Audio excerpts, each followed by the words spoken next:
Magandang hapon po sa inyong lahat.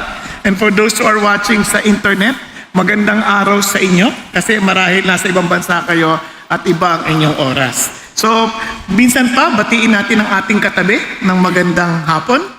Ayan, praise the Lord. Oh, yung mga nasa online din, batiin natin ng magandang araw. Praise God. Pagpalain tayo lahat ng Panginoon Diyos. Now, tayo po ay nasa ating series, bagong series ng Living in the End Times. At kung mapapansin nyo, last week po ay diniinan sa atin mula po sa Ezekiel at gayon din po konti sa Zechariah ang patungkol po sa mga hula ng tungkol sa mga huling araw. At next week po, isang paalala lang po ang ating pong bibigyan ng diin naman ay ano po yung yung end times mula naman sa Panginoong Jesucristo. Kaya abangan po natin. Kaya huwag natin kalimutan, kung maaari, maimbitahan natin ang ating mga kamag-anak na marahil ay hindi pa nila nauunawaan ang mga bagay-bagay sa buhay, lalo na sa pangangailangan nila ng Panginoong Jesucristo. Now, sa ating pong pagpapatuloy, marahil tanong sa atin ano ba talaga nangyayari? What is it really going on? Di ba? Mga katanungan na bakit, ano ba't mga gera na to? Patuloy na pagtaas ng presyo ng bilihin? Ano ba itong mga bagay-bagay na to? Alam niyo kung mapapansin niyo sa ating pag-aaral ng end times, hindi natin pag-uusapan yung pong para lamang interpret yung mga kaganapan based on biblical prophecy, ngunit para maintindihan natin yung mga bagay na yan ay hindi na dapat surprising sa atin. Kasi ang nais ng Diyos is to teach us how to live. Remember? How to live in our present condition, in our present times. Kasi anong saysay na alam natin dating na to, ito na yung nangyari, ito na yung fulfillment, kung hindi naman tayo nabubuhay accordingly. Andiyan pa kayo? Kasi kailangan alam natin how to live. Kasi kung hindi, sayang naman. Kaya nga, kung mapapansin niyo, when it comes to end times, hindi siya madali. Sobrang challenging yan. Kasi sa totoo lang, sa pag-aaral pa rin tawag, ang technical term na ginagamit nila sa mga Christian community, ang technical term ay eschatology. Pag yung logy, di ba? Yung study of the last days. No? Yung eschatology, iba-iba ang pananaw ng tao. Kung mapapansin niyo, natulog ng katabi. Layo na end time sa kagad. Kawawa naman. Now, balik tayo dito sa loob. Now, iba-ibang pananaw. Maybe to some of you, hindi nyo pa narinig yung ibang yan. Yung may tatlong major positions when it comes to the end times. Meron nagsasabi na amillennial. Ano yung amillennial? Kasi sa Revelation, meron pong 1,000 taong pamamahala si Jesus Christ. And ayon sa mga amillennialist, yung mga naniniwala sa ganung posisyon, ay yung pong millennial kingdom is symbolic. Ayan po ay allegorical lamang. Hindi yan totoong, kumbaga hindi yan yung literal na mangyayari. Pero sa ilang mga Bible scholars, mayroong tinatawag na premillennial. Tandaan niyo lang po yung mga word para kahit konti, pag tinanong ka, alam mo, na kahit hindi mo alam. At least, yung premillennial, ibig sabihin, bago yung 1,000 taong pamamahala ni Jesus. Darating si Jesus bago dumating yung 1,000 taon. So, yung premillennial na yan, hati pa yan sa apat. Kung mas stricto tayo ng konti. Yung isa ay tinatawag lang pre-tribulation. Di ba? Yun yung na-rapture kayo, na-rapture yung church, na-rapture yung Christians before the millennial kingdom. Before the tribulation. Tapos yung pangalawang pananaw naman doon ay mid-trib. Ano yung mid-trib? At the middle of the tribulation, yung iba is na at any moment at the middle of the tribulation, kukunin ng Diyos yung church, yung mga Christians. Samantalang, yung isa namang mid-trib ay mismong after 3.5 years kasi may peace muna, then before that great tribulation, kukunin na ng Lord yung church. Yun ang premillennial na tinatawag pre-trib, ay mid-trib na pananaw. Yung post-trib naman, the church will suffer along with the rest of the world na mayroong matinding tribulation bago dumating si Jesus. Yung 7 years na great tribulation, darating si Jesus, kukunin yung mga tao, and then they will rule for 1,000 years. Diba? Nakukuha ninyo? So, ang hirap na kagad. Yung iba naman, tawag post-millennial. Ano yung post-millennial? Pagkatapos sa 1,000 taon, saka pa lang darating ulit si Jesus para bigyan na tayo ng final judgment. So, alin tama sa kanila? Now, lahat yan may tama. What I'm trying to say, kasi lahat yan may supported ng scripture. May nagkakatalo-talo pa dyan, para lang maintindihan ninyo kung gaano kahirap ang aralin yung mga ganyan, kaya huwag kayo masyadong magpapaka-dogmatic sa area na yan. Kasi sa kanilang pag-aaral sa mga Bible scholars, mayroon tinatawag na preterist view. Ano yung preterist view? Lahat ng mga sinula dito, naganap na, nangyari na. Yung mga nakasulat sa Bible, nangyari na. Meron iba naman, partial preterist. Ibig sabihin, yung iba nangyari na, yung iba hindi pa. Nasusundan? Yung isa naman, tawag na futurist. Lahat, future pa. Okay? Yung iba naman, historicist. So parang somehow, ito ay kwentong ng history. Nalilito na kayo, no? Sabi sa inyo, mahirap eh. Tapos yung huli, idealist. Diba? Idealist, lahat ng mga sinabi sa Bible na prophecy ay allegorical, kaya hindi mo dapat yan titingnan literally. Nasusundan? Now, bakit ko kinikwento sa inyo? Para madiinan sa ating lahat na huwag tayo masyadong makipag-away sa bagay-bagay na ganyan. Sa halip, ito ang totoo and certain and for sure that it will happen. Ano yun? Jesus is coming again. Okay? The idea ay babalik at babalik si Jesus. Kung ano man yung tamang interpretasyon, ang question sa atin ay handa ba tayo? Kaya alam ba natin yung ginagawa natin? Tama ba yung paraan natin ng pamumuhay as we are waiting for the Lord? Kaya nga si Jesus gave a solemn warning to his disciples. Sabi niya, babalaan ko kayo kasi ganun-ganun ang pananaw ng mga tao eh. Tinasabi ni Jesus. Nung nabuhay siya magbuli, since they were expecting Jesus as the Messiah who will save them, especially Israel, ang isip nila, ito na yon. So, when they saw Jesus, kasi nung mamamatay si Jesus, parang wala silang pag-asa eh. Pero nung nabuhay siya magbuli, sabi niya, so they had come together, they were asking him saying, Lord, ngayon na po ba yung panahon na ibabalik niyo na ang kaharian ng Israel? Ibabalik sa Israel? Parang, wow, ito na ba yung panahon? Are you following? Ano sagot ni Jesus? Alam niyo, masyado tayong abala sa mga ganyan. He said to them, it is not for you to know times or epochs which the Father has fixed by His own authority. Sabi niya, huwag kayo dyan lalo mag-focus. Ito ang dapat ninyong pagtuunan ng pansin. Sabi niya, you will receive power when the Holy Spirit has come upon you. Tanong, have you experienced the power of the Holy Spirit? So, para saan? Sabi niya, and you shall be what? My witnesses. Both in Jerusalem, in all Judea, Samaria, and even to the remotest part of the earth. Sabi niya, kahit saan kayo naroon, I want you to be my witness. Gusto ko i-represent ninyo ako and confirm the claims I have to all the people. Gusto kayo yung maging katibayan na tunay ng yung mga inaangkin ko, totoo. Nakuha niyo po? Alam niyo, isang malungkot na realidad, parang yung nagkaroon ng isang paligsahan ng takbuhan sa China. International to Tingnan nyo mga itsura ng mga tatakbo. Tingnan nyo ito nasa gitna. Ito nasa gitna, laki ng tiyan, parang ako. Hindi ready. Siya po ay representing Somalia. Kaya alam niyo po ba, nag-viral po yan. Dahil nag-viral yan, parang, ano ba yan? Palakasan lang yan. Ano ba yan? Ba't naman yan na nag-represent sa atin sa Somalia? Naging kahihiyan para sa Somalia, ang ganyang, representative. Sabi ko, grabe. Now, tanungin natin, kung titingnan nila ang Christian tulad natin, mapapahiya ba ang ating nire-represent?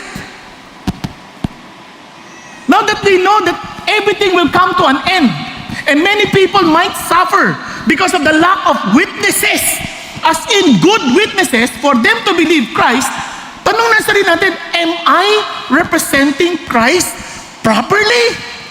Nakuha ninyo, yun ang malaking hamon. Kaya nga, we need to understand, knowing that we are already in the end times, ang tanong na, are we living accordingly?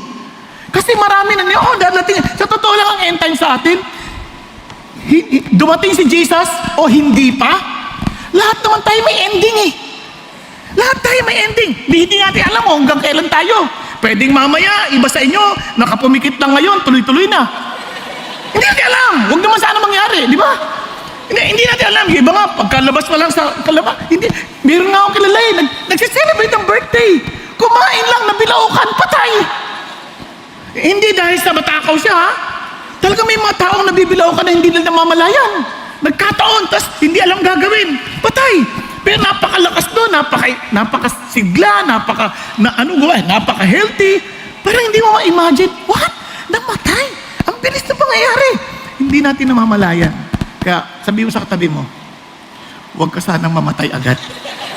Kasi baka sabihin mo, mamamatay ka din. Walang ganon. Huwag sana. Ngayon, bakit importante yan? Dahil, kaya natin inaaral ang propesiya, parang sa ganon, talagang mapagtibay natin lalo yung ating tiwala sa Diyos. Amen po? Yun yung diniinan sa atin nung nakaraang linggo. Kasi, dahil sa panahon natin yan, daming nagki-question sa Diyos, maaaring iba sa atin, nakikigaya na rin, hindi naman natin inaaral. But the mere fact that God tells us what will happen as in advance, and it happens, it only means that there is a God who is in control of everything and understands everything that is happening. Amazing, no? So, lalo tumitibay yung pagtitiwala sa Panginoon Diyos. And obviously, it validates the Word of God, the Bible. Kaya parang, wow, hindi ko panghihinayangang basahin ito palagi. At itutulong tayo to grow in faith. And of course, to prepare us for eternity. Si Pastor Ricky added this last line. It should inspire us to tell others about Jesus. Bakit kamo? Kasi tinutulungan tayo ng Lord, binibigyan tayo ng bala. O yan ha, sinabi ko sa scripture yan, nangyari yan. Halimbawa, last week ang diniscuss natin, Israel and prophecy. Tama? To know God through Israel and Bible prophecies. Now, tingnan nyo mabuti. Kung kayo na ipanganak in 1900, meron ba? Wala. Buti na lang. Now, kung na ipanganak in 1900, walang bansang Israel. And if you're reading the scripture, you would say, totoo ba ito? Ano ba? Wala namang Israel eh. Nagkalat ang mga Hudyo all over the world, pero wala nang Israel. But somehow, sabi ni God sa Isaiah 66, verse 8 and 9, can a nation be born in a day? And true enough, it happened. Isang araw lang, biglang naisilang ang bayan ng Israel. At itong nakakagulat sa bayan ng Israel, ha? Noong 1967, kasi 1948 sila eh. 1948 sila nabigyan ng recognition as a nation. Ulit. Kasi nawala na, nagkalat na sila eh. Noong 1967, alam nyo ba, kabago-bago pa lang nilang bayan, nilusob sila ng United Arab Republic. Kasama ang Libya, kasama ang Syria, ang dami nilang kasama. At nilusob sila ha. Alam nyo kung gaano sila karami na lumusob? 500,000 sundalo. O, i-imagine nyo na. Ngayon, ilan lang Israel? 75 sundalo lamang. Ay, 75,000 sundalo lamang. Can you imagine? 500,000 against 75,000 Israeli. Well, do the math. Walang kalaban-laban yan. Talong-talo 75 against 500,000. Kaya they were being attacked from all fronts, like north, south, east, west. Talagang, ang labo. Yung kanilang tangke in the field. Tangke ha? Alam mo kailang tangke? 5,000. 5,000 tanks. At alam nyo kung ilan ang sa Israel? 1,000. Oh, may panalo yan? Walang panalo yan. Now, lalo na yung kanilang eroplano, yung kanilang fighter jets, naku po, ang layo-layo. Kasi tingnan nyo naman, yung kanilang fighter jets, 900 combat aircraft ang sa kalaban. At sa Israel, alam nyo kailan? 175 planes. May laban? O, imagine nyo na China at Pilipinas. Di ba? Wala, aeroplano na, yung bala natin, good for 1 day lamang. O, pag-isipan nyo, may panalo tayo? Wala. Di ganon din yung Israel. Wala silang panalo dito. Pero after such great wars, naku, halos ubos yung mga fighter planes ng kalaban. 2,000 lives died at that time. At hindi lang yon. Alam nyo kung ano nangyari sa Israel? Nakakatuwa. They were able to take over Arab-controlled territory. Kasama ang Sinai Peninsula, Golan Heights, Gaza Strip, and West Bank. Anong meron dyan sa Israel na yan? Sabi ni Lord, I will fight for you, and these countries will never win over you. Amazing, no? So sabi ko, kung yan ay totoo, Lord, thank you! Kayo rin ang Diyos ko! Asa dami nating kalaban, ang dami naman Kinakalaban natin ang bilihin, gasolina, tuition fee. Di ba? Pasko na naman! May panigang naman ko. Pasko. Di ba? Nasasakupin ng ating mga bulsa at bangko. Di ba? Uy, ubos ang pera! Ang dami natin kinakatakutang bagay. Tama ba? Kaya sabi natin, ano na ba natin harapin? If I can trust God, then at least I know, hindi ko kailangan sumuko at matakot.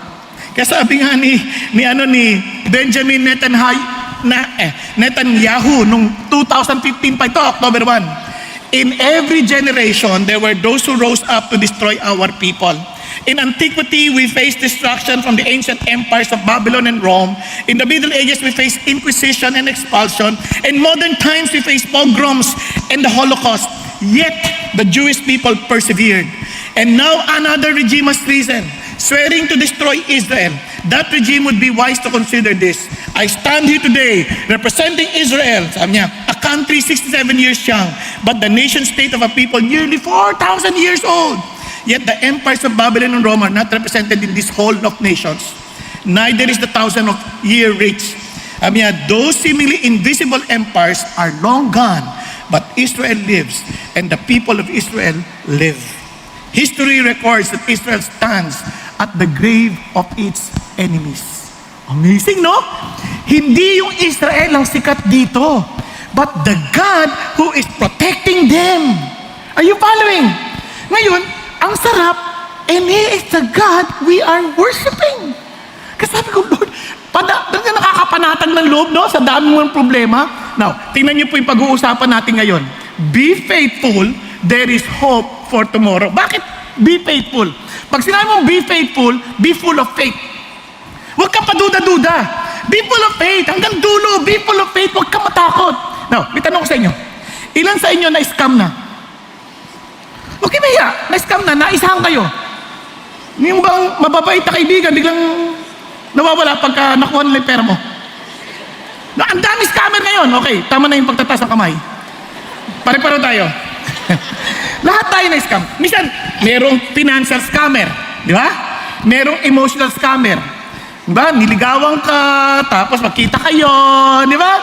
At papadalang ka regalo, tapos biglang tapos magbabayad ka muna para makarating sa'yo, di ba? Ikaw naman, tuntua ka, yay, may na-in-love sa akin for the first time, hindi ka pa nakikita, sabihin, ang ganda-ganda mo. Ewan ko ba, gano'n nangyayari, ha? Tapos mayroon pang spiritual scammer, na parang sinasabi na kami ang totoo. Napansin nyo, kami ang totoo. At ako ang anak ng Diyos. Oh. At kami naniniwala. Nakuha ninyo? Nakukulong pa yun, ha? Hindi sa paninira. I'm just telling you, nangyayari yan, and yet some people, natatakot ang mga malaglag ako, but and yet, they are still being fooled. Left and right. Hindi lang yan dito, kahit sa ibang bansa. Kung napanood nyo lang sa Korea, huwag nyo na panoorin. Sayang oras. Yung holy betrayal, grabe. Sabi ko, grabe naman to. Paano nanininlang ang mga taong ito? Yun alam mo, sagot ng Diyos sa akin, kapareho mo lang din sila. Pwede ka, maloloko ka din. Nakuha nyo? At ito, ingat kayo ha. Ang kadalasan manloloko sa atin, mga kapwa rin natin kasama sa day group. Minsan day group leader. Huwag nyo pagkatig sa day group. Manloloko ata ito ha. Hindi, walang ganunan. What I'm trying to say is this. Kaya nga we don't encourage in our day group ng utangan. Di natin encourage mga business. Bakit? Kasi para ma-eliminate natin yung mga ganung manloloko. Tama? Pero makakalusot pa din. Pero huwag kang mag-alala. Kung merong end times, lagot sila kay God. Bakit ka mo? Baka kung ikaw ay biktima, tapos nakikita mo nga parang ang rangya-rangya ng buhay ng mga marangyang yan. Marangya. Di ba? Ang sarap ng buhay na parang yaman-yaman nila. And yet ikaw nagdurusa ka, pagkatapos yung pinaghirapan lahat-lahat, tapos kukunin lang nila, huwag kang mag-alala. Haharap din sila sa Panginoon. Tingnan nyo sa end times, para makita nyo. At yung devil na nanloko sa kanila, itatapon yan sa lawa ng apoy. Na mayroong pong brimstone, sabing ganon. And where beasts and the false prophets are also. They will be what? Tormented day and night forever and ever. Now, Kung hindi tayo natatakot sa forever and ever na 24/7, na tinotorment ka, ewan ko anong klaseng tao ka. Palagay ko, demonyo ka nang talaga. Ba't hindi ka matakot? Kasi, ito nakakatakot to eh. Now, tinan niyo pa sabi niya gano'n. Pag hindi nagsisi yung mga yan, tinan niyo. Then I saw a great white throne, and he who sat upon it, and whose presence earth and heaven fled away, and no place was found for them. And I saw the dead, the great and the small, standing before the throne, dakila man o hindi. Diba? And books were opened. And another book was opened, which is the book of life.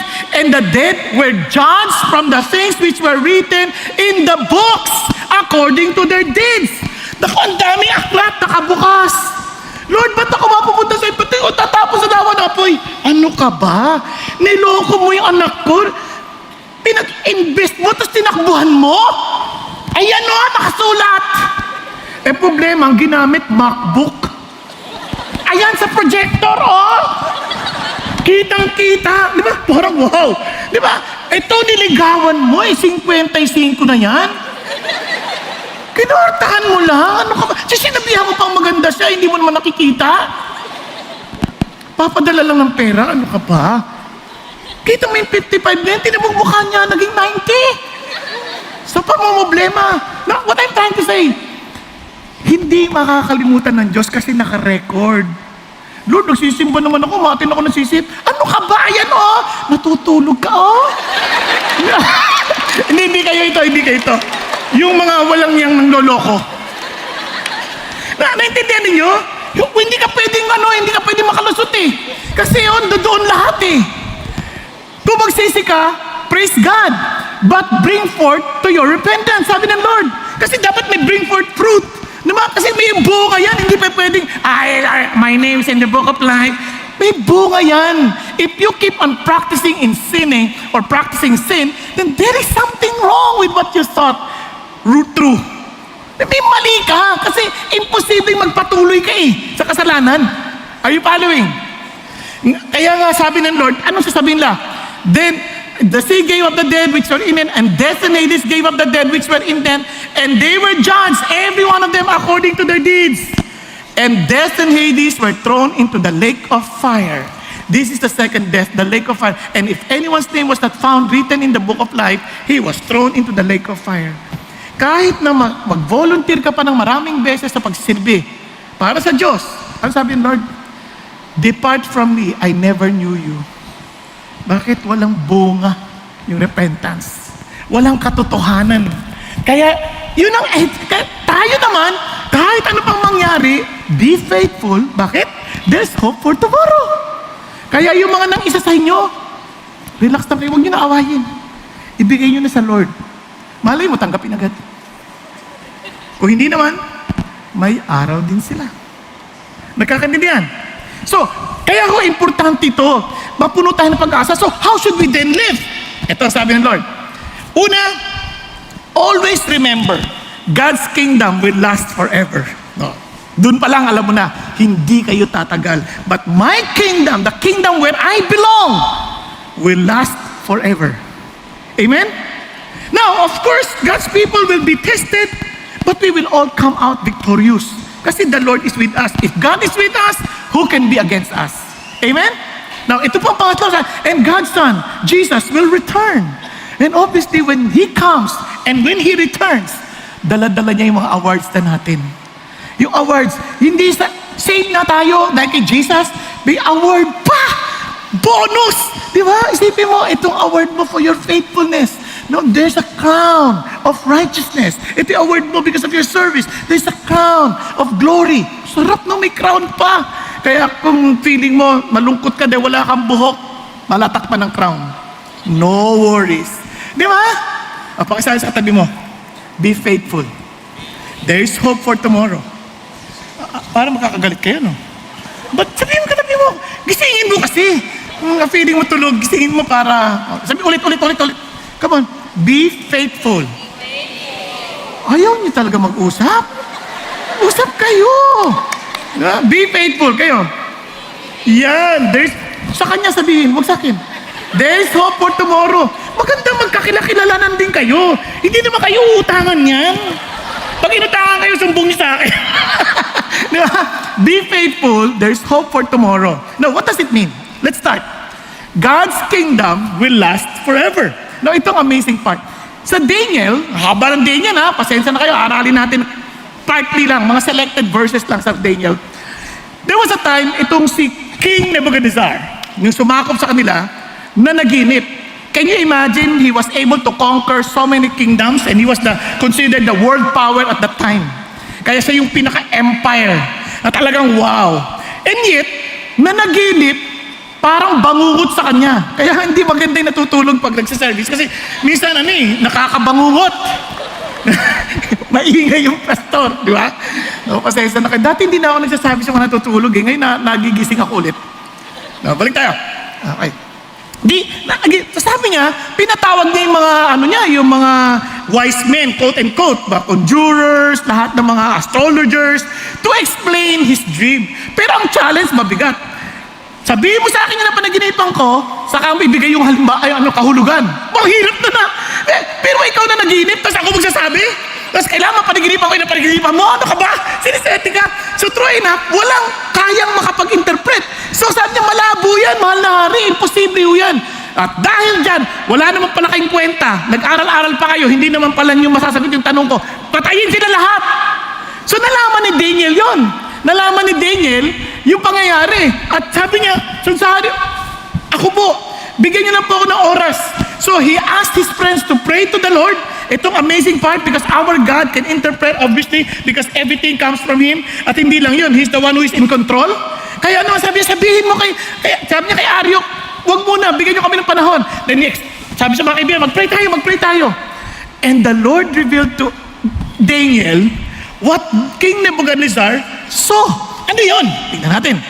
Therefore Daniel went into Arioch, sabi niya, whom the king had appointed to destroy the wise men of Babylon. He went and spoke to him as follows, do not destroy the wise men of Babylon. Take me into the king's presence and I will declare the interpretation to the king. Grabe itong si Daniel. He has full of faith in his God. Kunyari may challenge sa ganyan, na seemingly impossible. Will you stand up and say, my God can do that. My God can answer that. My God is able to do everything. Tama? Dapat ganun din yung confidence natin. Halimbawa lang sa opisina, may problema kayo, hindi nyo alam gagawin. Oh, my God is able. Kaya nga ang Christian, ang dami nating chances to shine. Kasi yung Diyos natin, kasama natin eh. Sabi niya, wait, tingnan nyo paano yung kumpanya natin, nagkababagsakan lahat ng ating mga negosyo. Pwede ba tumayo? Huwag ko kayo mag-alala. My God can do beyond what we ask or even imagine. Di ba? Tapos ikaw talaga magpe-pray ka na seryoso. Ang problema ngayon ang baligtad Kahit mga Christian kasama pa ng tama, hindi tayo binabayaran maayos. Makibak, huwag magpatalang. Ano ka ba? Dapat ikaw nga tumulong sa kumpanya mo maging blessing Nakuha ninyo? Ganon din sa bahay. Laging uuwi si tatay, walang pera.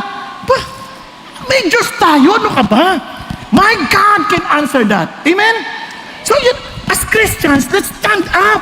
Huwag tayong pumayag na sumabay tayo sa takot ng ibang tao. May tumataas ang mga presyo, bilhin. Huwag kang matakot dyan. Kasi if God is our King, He will take care of us. Tuloy tayo.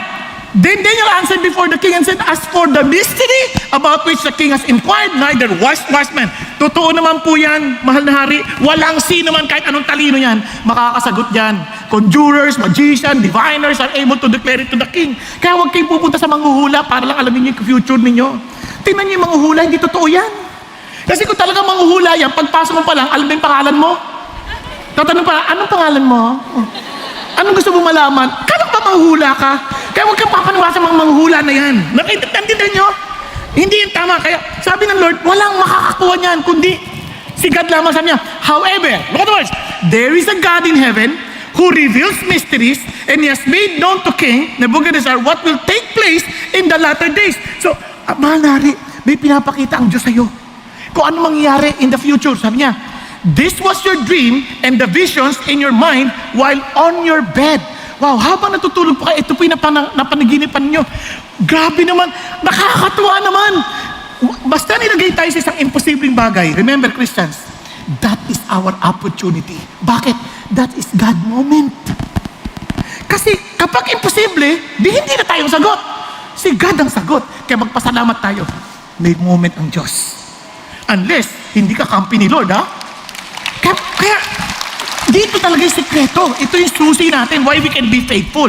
Now, ito na. As for you, O King, habang nasa higaan po kayo, ang isip niyo ay natoon sa mga bagay na mangyayari sa kinabukasan. At ipinakita niya sa iyo ang lihim, sabi niya, na pinapaalam niya sa iyo, anong mangyayari. Amazing, no? God can tell us what will happen. Sabi niya, ito, O King, nakita niyo isang malaking estatwa. At yung estatwa na yan, napakalaki, talagang sobrang extraordinary yung ganda nito. At nakatayo ito sa iyong harapan. At ang appearance ito ay talagang wow! Awesome! Ibig sabihin, mapapaganon ka. Nakuha? Naintindihan? Now, sasabi niya, ito po ano nakita ninyo? Ang ulo ng estatwa ay gawa sa ginto, ang dibdib ay gawa, at ang kanyang kamay, ang kanyang braso ay gawa sa pilak. Tama ba, pilak? Tama. At yung kanyang tiyan, huwag na turo yan. Kanyang tiyan, at ang kanyang hita ay tanso. At ang kanyang legs, sabi ganon, anong tawag dito sa Tagalog? Binti. Yan. Kanyang binti ay bakal. At ang kanyang mga paa, partly clay at partly bakal. Parang imposible manghari, no? Parang, pangit naman ng paa noon, parang madudbuwal. Now, at nakita nyo, habang tinitingnan nyo, mayroong pong bato sa taas na naputol. Wala namang kamay, na pumutol. At tumama sa statwa, at yung paa at ang kanyang iron clay ay talagang nadurog. Napansin nyo? Parang siyempre, kita mo lang, parang, ano yan? Parang di alam na gagawin ni Nebuchadnezzar. At itong sabi ni Daniel, then the iron and the clay, the bronze, the silver, and the gold were crushed all at the same time and became like chaff from the summer threshing floors, and the wind carried them away. Parang hinahangin na lang sila, so that none a trace of them was found. But the stone that struck the statue became a great mountain and filled the whole earth. Wow, parang biglang namayani yung bundok, no? Napapansin niyo ba? Magaling ng iba talaga. Parang nananaginip din, parang Nebuchadnezzar. Di ba? Pero pabayaan nyo na. Ganito yung nakita niya. Ayan.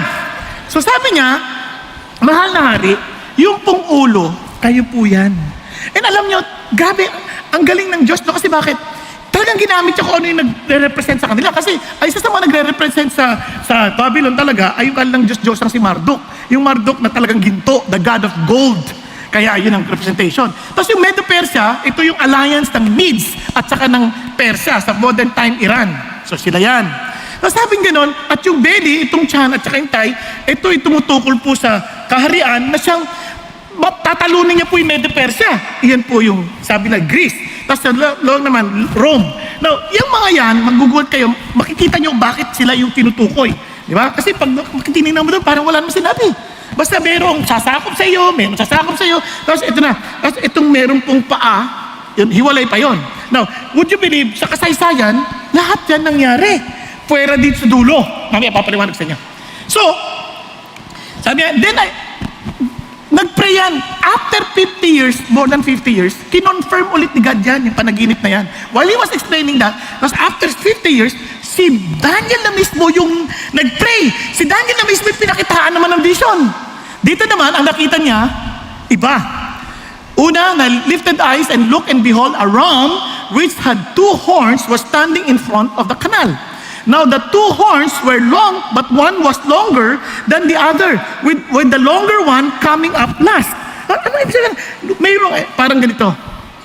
Sabi niya, I saw the ram batting east-westward, northward, and southward, and 2 other beasts could stand before him. Walang makatalo sa ram na ito. Sabi niya, nor was there anyone to rescue from his power, but he did as he pleased, as magnified himself. Sobrang ang makapangyarihan itong ram na ito. Ngayon, ganito magbasa ng Bible, ha? Listen. Don't just try to interpret it. May mga, nandun na yung interpretation diretso. Sinabi na. Kasi si Daniel nagtanong na sa Diyos. Sabi niya, anong ibig sabihin yan? Sabi niya, the ram, ayan, nakita niyo? The ram which you saw with the two horns represent the kings of Media and Persia. So, maliwanag na. So, hindi na natin kailangan pagtalunan. Hindi na, ay, totoo ba kaya? Nandun na, sinabi na. Para naalala ko, may Bible study na inatenan ako. Nag-aaral sila nung yung sa Matthew 13, yung parable of the sower. Ini-interpret nila isa-isa. Sabi ko, huwag nyo na interpret. Nandun na interpretation sa ilalim. Basahin na lang natin. Kaya pag nagbasa kayo ng Bible, huwag kayong babasa, tapos kayo na magbibigay ng kahulugan. Nandoon naman, basahin nyo ng diretso. Okay tayo? Tinuturuan ko lang kayo paano magbasa, ha? Kasi iba, kaya nag-aaway-aaway kasi hindi binabasa na maayos, eh. Okay? So itong Daniel, sinabihan na. So ano tsura? Ganyan. Yung isa medyo maikli, isa mahaba. Bakit? Yung Medes, medyo mas mahina. Yung Persia, mas malakas. Nagkakaintindihan tayo. And alam nyo, hindi nila maintindihan niya kahit nung panahon ni Nebuchadnezzar. Paano mangyari yun? Ikaw na yung pinakamakapangyarihang bansa. Paano ka nila matatalo? Sino makakatalo sa'yo? Alam mo, hindi nila malaya, no? Mayabang pa yung anak, eh. Yung anak, yung pumalit sa kanya, si Belshazzar. Matapang. Ang yabang-yabang. Kaya, pero nagpakita ang Diyos, magbigay ng message, yung tinatawag ng writing on the wall, di ba? Yun nga, nakita yung ano yung ibig sabihin yan? Then, si Daniel, in-interpret niya. Alam niyo kung ano yung interpretation? Tinimbang ka, ngunit kulang. O, gisingin katabi mo. Tinimbang ka, ngunit kulang. Kung tayo titimbangin, sobra. Kaya, hindi ako yan. Sigurado. Di ba? So, and would you believe, ayaw maniwala. Itong si Belshazzar, ang yabang pa. Nagpainom pa, ginamit yung mga gamit ng templo para lang magdiwang. Sabi ni Daniel, magsisi po kayo. While Daniel, nandun siya. Yung gabi din yun, inatake sila ng Medo-Persia. That same night, Belshazzar, the Chaldean king, was slain. So Darius the Mede received the kingdom at about the age of 62. So yung palang dalawang kingdom na witness ni Daniel yun. Pero yung pangatlo at pang-apat, hindi niya pa na-witness yun. Okay? Nangyari ho yun. Now, while Daniel, of course, merong propesya si Jeremiah that they will be returning back to their own land after 70 years, dala-dala niya sa isip niya yan. And so he prayed to God, and God revealed to him something else. Ano sabi niya? I saw the male goat come beside the ram. Tumayo, katabi ng ram. And he was enraged at him, nagalit, and he struck the ram and shattered his two horns. And the ram had no strength to withstand him. Yung pinaka-napakapangyarihang ram, nako, pinatay lang nung goat. And sabi niya, and the ram had no strength to withstand him, so he hurled him to the ground and trampled on him, and there was none to rescue and the ram from his power. Parang kung ikaw si Darius, hindi mo, okay, pag eventually si Cyrus, si Artaxerxes, parang imposible yan. Imposibleng may makagapi sa atin ang kapangyarihan natin. Kaya pag napanood niyo po yung gera nung kay Alexander the Great, ang konti lang ng army ni Alexander the Great. Yung pong Persian army, ang dami-dami. Pero natalo ho. Kasi yung ram na yan, binigyan na rin ng ibig sabihin. Anong ibig sabihin? Tuloy tayo. Nasabi niya, then the male goat magnified himself and exceedingly, but as soon as he was mighty, the large horn was broken, and in his place there came up four conspicuous horn toward the four winds of heaven. So ano sabi niya? Anong ibig sabihin daw niyan? The shaggy goat represent what? The kingdom of Greece. And the large horn that is between his eyes is the first king. Kung sino yung unang hari ng Greece na yun, ibig sabihin, yung horn kasi is a picture of strength and power or position. Are you following? O, tuloy tayo ha. The broken horn and the four horns that arose in his place represent four kingdoms which will arise from his nation, and although not with his power. Wow, ito ngayon yung picture. Nakatayo sila side by side. Remember? Ito yung Medo-Persia, ito yung ram. Ito naman yung male goat. Mayroong isang sungay sa gitna. Tinalo niya ito. Di ba? Pinalubog niya yan. Alam niyo sa kasaysayan, that is exactly what happened. Parang ang bilis ng male goat, parang tumatawid-tawid lang na gano'n, pinapatay lahat ng matadaanan. At yun ang picture ni Alexander the Great. Si Alexander the Great, amazing, no? Batang-bata, nasakop niya ang buong mundo. Pati yung Persia at that time, which is powerful, natalo. Ang daming army. In one of the anecdotes ni si Alexander the Great, ganito katapang yung kanyang mga army. Pinuntahan nila isang bansa. Sabi niya, sumuko na kayo. Sa konti nyo yan, susuko kami. Wala sa dami yan. Sa commitment yan ng mga tao ko. Pinapila niya yung tao niya. Isang squad o isang linya. Pumila. Tapos pinagmarcha. Yung pagmarcha, tuloy-tuloy. Yung babagsak, tatalon sa, yung malulaglag sa bangin. First soldier, laglag. Second soldier, laglag. Nung pangatlo na, bago malaglag, sabi nung hari, suko na kami! Kasi grabe yung yung army, sobrang loyal. Tayo nga, naniniwala tayo sa makapangyarihang Diyos natin. Takot na takot tayo. Pag sabi Lord, share mo gospel. Diba? Atan kang digrop.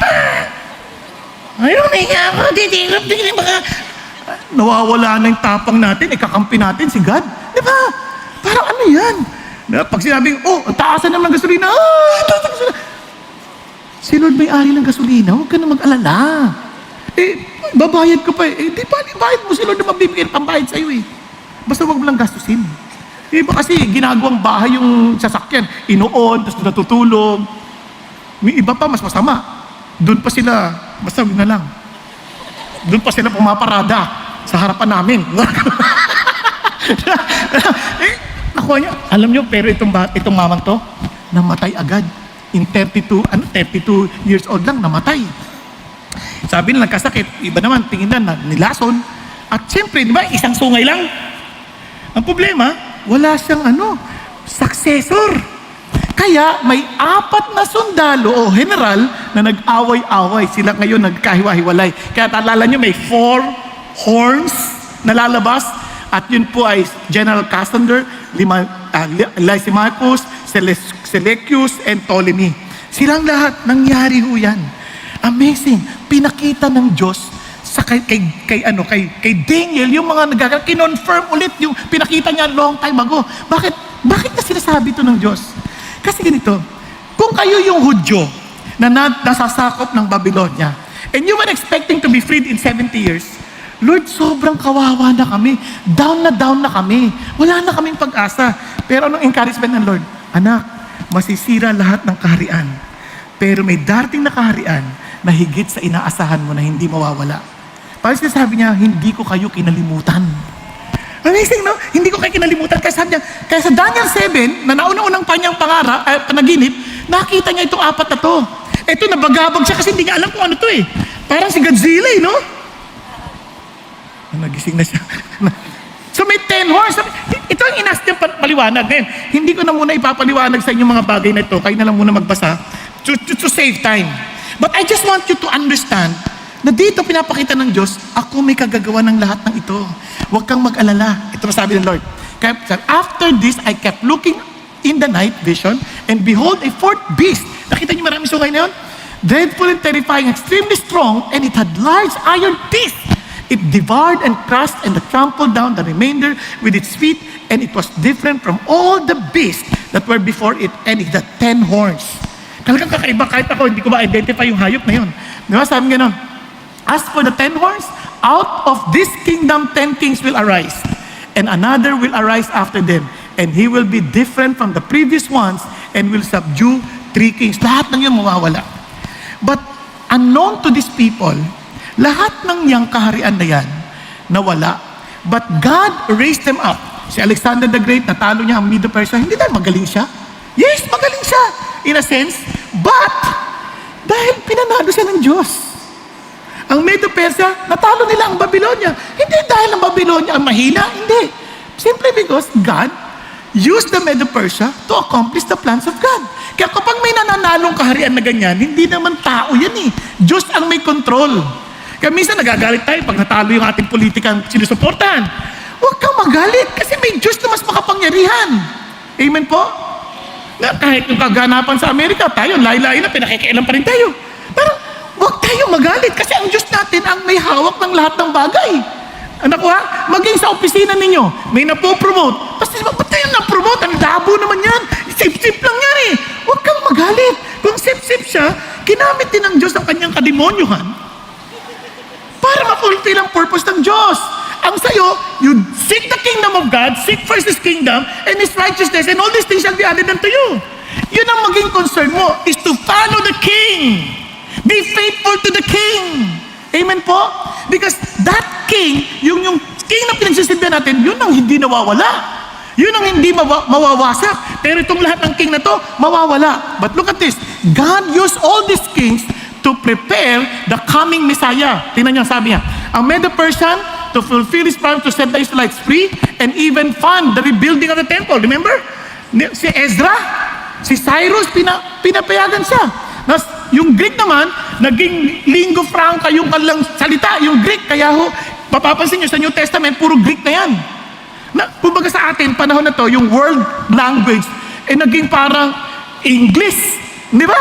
Sila Greek na. At ito namang Roman, they create a vast network of roads over which the gospel travel. Kaya nga, merong mga kasabihan noon na all roads leads to Rome. Tama? Pero kasi bakit? Anong ginawa nila? Terrible, ang dami. Sila, sabi, a peak of Rome's development, no fewer than 29 great military highways that jetted from the capital and the late empire's 113 provinces were interconnected by 372 great roads. Amazing, no? Grabe, lahat yan para by the time na dumating si Jesus, ready na yung gospel to be spread. God is in control. Now, ano sinasabi sa atin? May mga portion na gagawin ng Diyos sa mga tao to, relax ka lang. Minsan sabi, ang sama niyan, para ibigay ng Diyos sa atin. Hindi, may hinahanda ang Diyos to fulfill His promise to His people. Are you following? Kaya kahit si boss mo, supervisor mo, teacher mo, pati itong teacher ko, hindi marunong magturo. Binigyan ka ng teacher, hindi marunong magturo. Why? Maybe God is telling you something else. You follow the kingdom that will never end. Andiyan pa tayo? Ba't ganito asawa ko? Tulog ng tulog. Gisingin mo. Binigay yan ng Diyos for some reason. But you focus on the King of Kings and the Lord of Lords whose kingdom will never end. Ano sinasabi ng Diyos sa atin? Tingnan niyo po. Yaman din lamang ang Diyos ang may control. Balik tayo kay Daniel chapter 2. A stone was cut without hands and struck the statue of its feet. Not a trace of them was found, but the stone that struck the statue became a great mountain and filled the whole earth. Ano sinasabi niya? Parang biglang may batong lumagpak. Sirang-sira yung estatwa. And sabi niya, and this somehow signifies yung pong kaharian. Sabi ng Lord, and in the days of those kings, the God of heaven will set up a kingdom which will never be destroyed. And that kingdom will not be left for another people. It will crush and put an end to all these kingdoms, but it will itself endure forever. Itinimfrasate yung kingdom ng Diyos sa kingdom ng lahat ng mga katauhan, mawawala yan. Mayabang teacher mo, dahil di siya naniniwala sa Diyos, initake advantage ka niya. Huwag ka magalala, mawawala yan. Yung mga seniors mo, para kang inaapi, huwag ka magalala, mawawala yan. Walang mananatili dito. Akala makapangyarihan sila as if they are the king of the world. Hindi totoo yan. They have endings. But our king, hindi yan mawawala. Nakita ko na ng maraming beses yan. Marami na nang api sa akin. Marami na nanira sa akin. Marami nang pinagagawa ng maraming bagay. Ang tingin ko lang, Lord, lahat ng ito'y pinagawa ninyo. Kayo po may control. And I will just submit myself to you. Natalo ako? Hindi. Kasi si Lord ang panalo. May kakaintindihan? Kaya huwag kayo matatakot. Naalala ko, nung bata pa kami, may mga fraternities pa yung mga iba. Diba? Christian ka na, so hindi ka na nag-join sa kanya. Hahamunin ka pa, ano? Lalabang ka pa? Okay na, tawagin mo na akong duwag. Tawagin mo na akong hindi marunong makipag-away. Okay lang. Pero bandang huli, tatawagan ka, humihingi ng payo. Dahil yung buhay nila magulo na at ikaw inalagaan ng Diyos. Kasi yung kaharian ng Diyos, hindi na mamatay. Di ba? Minsan nakita mo parang, pati na yung asawa ko, babae ng babae, babae ng babae. Relax ka lang. May araw din siya kay Lord. Malay mo isang araw, umuwi yan, hindi na makalakad, hindi na makakalis ang bahay niyo. Ikaw mag-aalaga. Basta relax ka lang. Buhay ang Diyos natin. Amen? Now, kaya nga po, Ano sabi ng Bible? From my distress, I called upon the Lord. The Lord answered me and set me in a large place. The Lord is for me. I will not fear. What can man do to me? The Lord is for me among those who help me. Therefore, I will look with satisfaction those who hate me. And sabi niya, it is better to take refuge in the Lord than to trust in man. Huwag ka magtiwala sa tao, mawawala yan. Kung matapang ka kayo dahil meron kang backer kung saan man, wala yan, mawawala yan. Kasi it is better to take refuge in the Lord than to trust in princes. Amen po? And alam niyo ba, if you read further, pagdating sa verse 22, sabi niya, there is a stone that was rejected and became the cornerstone. Now, alam niyo ba, no, yung sinabi niya yon sa 22, pag binasa niyo pa tuloy-tuloy, kinote yan sa Acts chapter 4 verse 12. Nilagyan ng pangalan. Jesus Christ is the stone which was rejected by you and the builders, but which became the chief cornerstone. And there is salvation in no one else. For there is no other name under heaven that has been given among men by which we must be saved. Wow! Kaya lahat ng kaharian dito, lahat ng mga magmamayabang dito, sorry, there is a stone which was rejected, but it will become the cornerstone. At yan ang ating tagapagligtas. Amen? No, sarap naman. Yes, hallelujah. Pero, hindi nakakatakot. God's people will be tested. Now, alam nyo, itong maganda sa Panginoon Diyos, hindi niya tayo binabola. Oh, come to Jesus Christ and you will no longer have problems in your life. Hindi yan totoo. Sabi niya, in this world, you will have tribulation. Di ba? Sa aeroplano pa lang nga, nakasakay kami. Koreano yata yung piloto eh. Sabi niya, fasten your seatbelt, we will be having tribulation. Tribulation na. Turbulence pala ang ibig sabihin. Sa mundong ito, mayroon talagang mga hamon at pagsubok at kahirapan. No, ano sabi ng Lord? Do not be afraid. Do not worry. Do not be troubled. Why? Because I have overcome the world. Yan ang sabi ng Lord eh. Kaya relax ka lang. Now, itong maganda. Balik tayo kay Daniel. And out of them came forth a rather small horn. Mula doon sa apat, di ba? Mayroong isang horn na lumabas, which grew exceedingly great toward the south, toward the east, and toward the beautiful land. O ano ibig sabihin yan? The promised land. It grew up to the host of heaven and caused some of the host and some of the stars fall to the earth and it trampled them down. Grabe. Ang yabang nitong itong horn na ito, maliit pero lumaki. And it even magnified itself to be equal with the commander of the host. Parang inaangkin niya siya yung Diyos.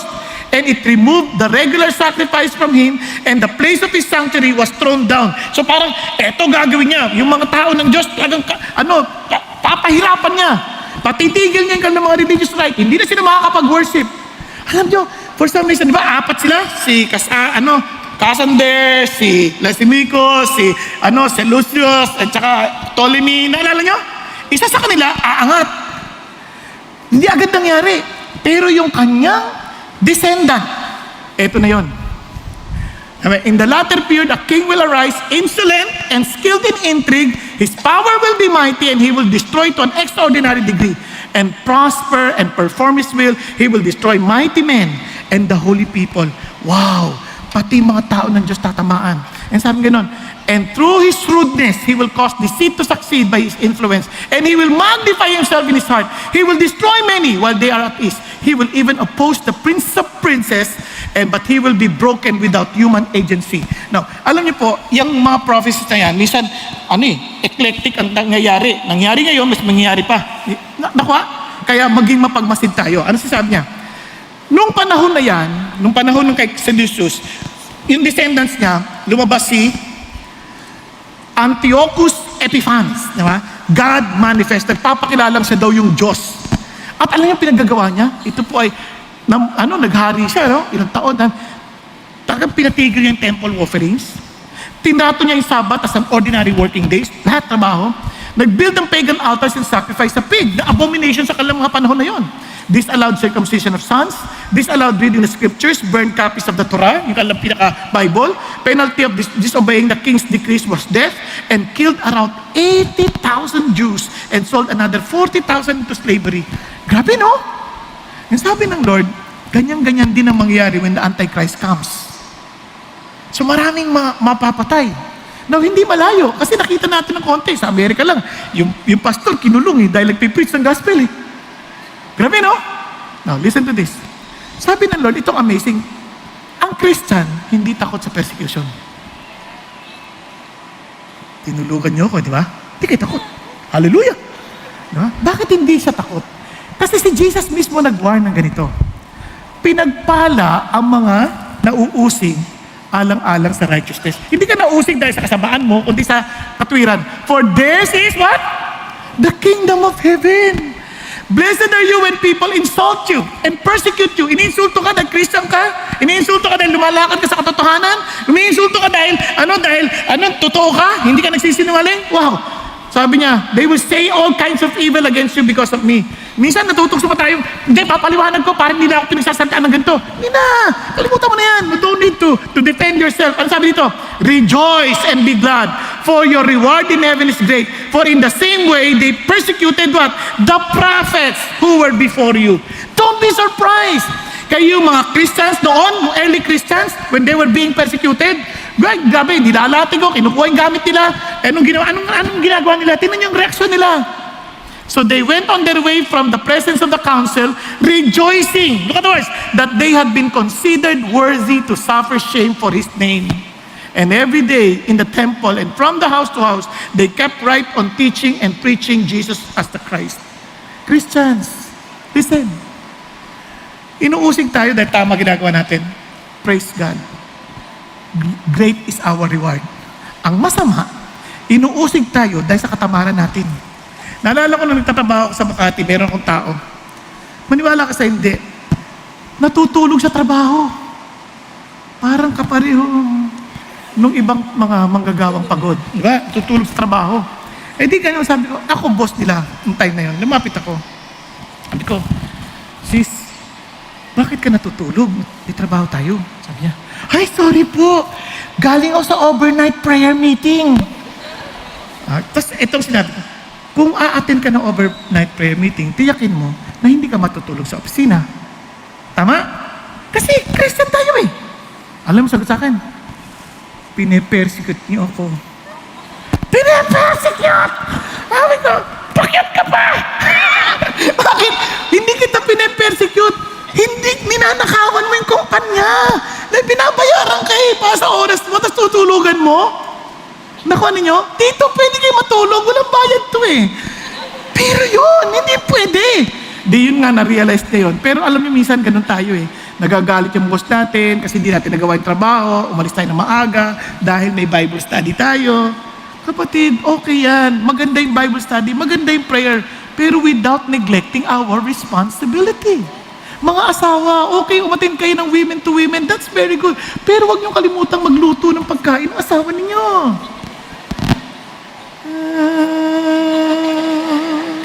Mga bata, okay yan. Mag-ano kayo, mag-attend kayo ng elevate, that's very good. Pero huwag niyo naman bastusin ang nanay niyo na hindi niyo inugasan ng plato.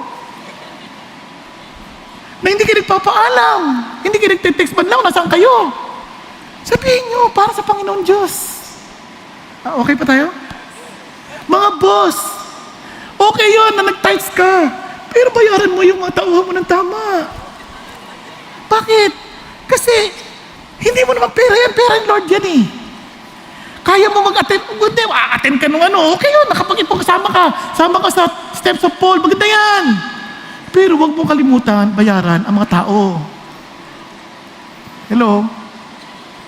Kaya hindi tayo tinetest dahil sa mga mali nating desisyon. Ang pinagpalang testing ay yung na-test tayo dahil tama ang ating ginagawa. Lord, nagbayad ako sa mga tao. Hirap ako ngayon. Hindi tuloy ako maka-attend ng Steps of Paul. Gusto ko ba sumama? Alam nga naman, di ako sumakay sa aeroplano. Para lang makatipid. Tiisin mo na yun. Basta, naluluwalhati si Jesus sa choices natin.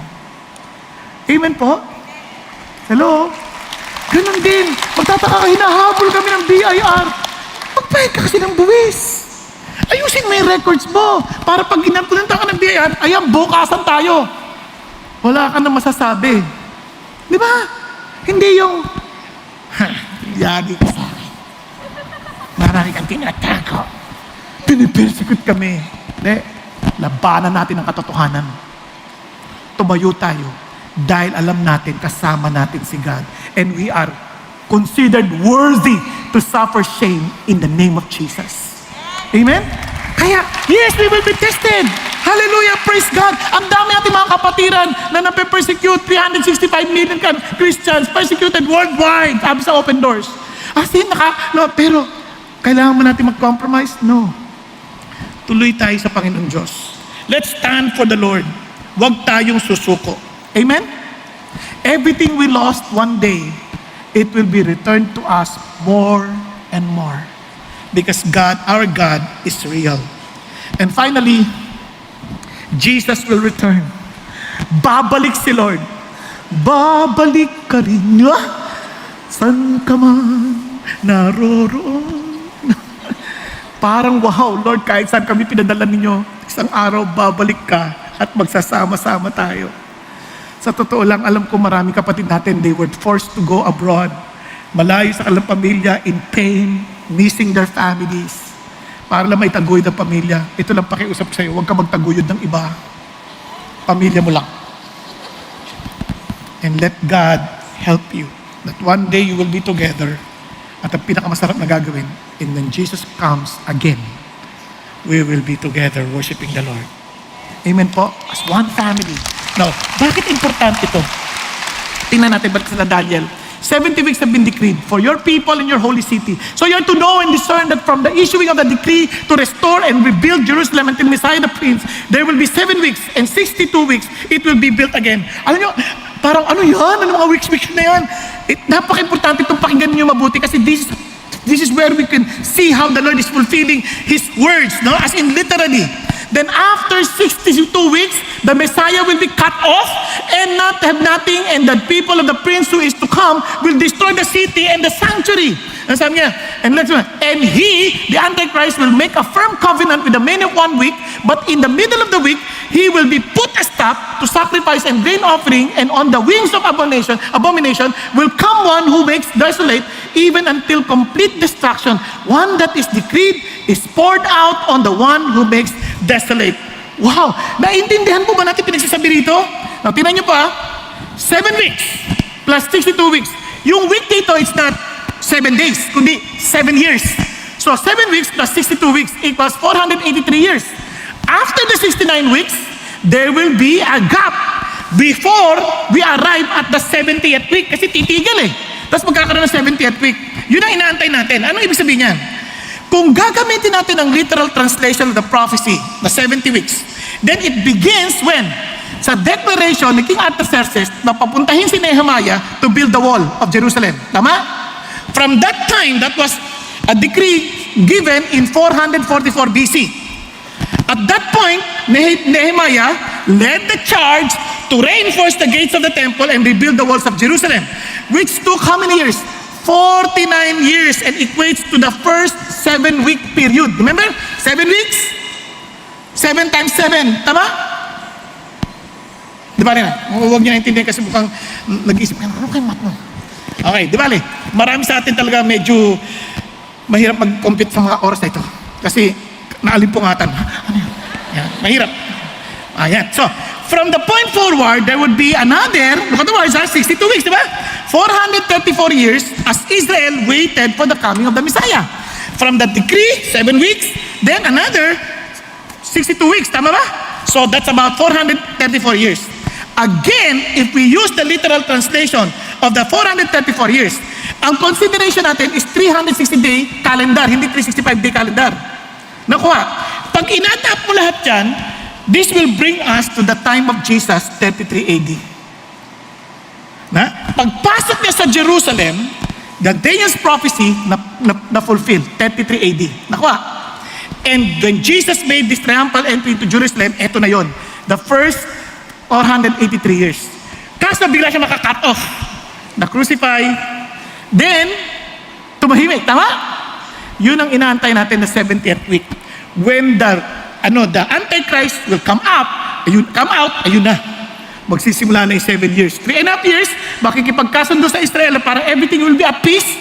Biglang puputulin niya, on the second half ng week na yon, there will be a great tribulation. Okay tayo?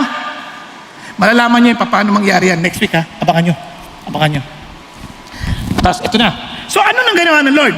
Now, sabi niya, after ng lahat ng yan, pinakita niya kay Daniel, Daniel, that time you will see that the Ancient of Days will come back. Sabi niya, I kept looking in the night vision, and behold, with the clouds of heaven, one like Son of Man was coming, and he came to the Ancient of Days. Yung word the Ancient of Days, from eternity. Hello? Nakuha niya? And was presented before him. And to him was given what? Yung Son of Man. Dominion, glory, and a kingdom. That all the peoples, nations, and men of every language might serve him. Kasama tayo? Kasama tayo? Yes, all peoples. His dominion is an everlasting dominion which will not pass away. And his kingdom is one which will not be destroyed. Wow! Ang sarap. At kung yun ang hari natin, panalo. Tama? Tuloy tayo. Kaya sa 12:1 sabi, and there will be a time of distress. Yes, matindi. Such has never occurred since there was a nation until that time. And at that time, your people, everyone who is found written in the book, will be rescued. Lahat ng mga nagtiwala kay Jesus who were transferred from death to life, people who will no longer be judged. In other words, nalagay na sila sa book of life. Naunawaan? Kaya mapapansin niyo sa Luke 16, si Lazarus may pangalan. Yung rich man wala. Kasi si Lazarus, remember yung Hades, kung natin yung mayaman, itatapon sa lawa ng apoy? Kasi, kaya siyang walang pangalan dahil wala yung pangalan niya sa book of life. Si Lazarus nandoon. Okay? Anong description lang? Mayaman. Kaya sana huwag kayong ganyan, ha? Mamaya sabihin, kasi kung di-describe ka lang, i-describe, mayroong babae na naka-blazer ng itim, puting blouse. May bag na itim at puti. Gusto mo? Ayaw natin yun, di ba? Gusto natin yun, nabanggit yung pangalan. Ano pangalan yung at? Si Cha. At si Cha. O, di ba? Sinabi may pangalan, nasa book of life. No naman. Paano nangyari yun? Sa John chapter 5 verse 24, sino man naniwala kay Jesus, sa kanya masasabi, at gayon din sa kanya nagpadala sa kanya, si God the Father, sabi gano'n, ay hindi na hahatulan, kundi siya ngayon ay lilipat na mula sa kamatayan hanggang sa buhay. So meaning, your name was written in the book of life. Nagkakana yan. For God so loved the world that He gave His only Son, whoever believes in Him will no longer perish, hindi na i-judge, but will have eternal life. His name was written in the book of life. Okay ba yan? Isipin mo ha, kung talagang binigay mo yung buhay mo kay Jesus, and you are His follower, or called disciple, wow, your name is already written in the book of life. Kaya huwag ka matuwa na sinagot ng Diyos yung prayer mo, matuwa ka na yung pangalan mo nakasulat sa book of life. Okay ba yan? Kasi kung hindi, yari tayo. Kaya sabi ng Lord, they will be rescued. Yan ang pangako ng Diyos. Many of those who sleep in the dust of the ground will awake. Magigising sila. This to everlasting life. But the others to disgrace and everlasting contempt. Saan ka doon? Kasi lahat parang sad-sad no?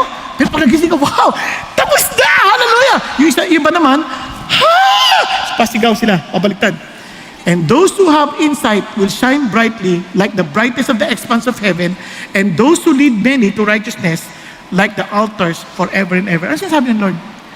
Kung sa Panginoon ka, meron kang magandinding insight. At yung insight na yun, sabi niya, you will shine brightly, and for sure, your desire is to bring people to righteousness.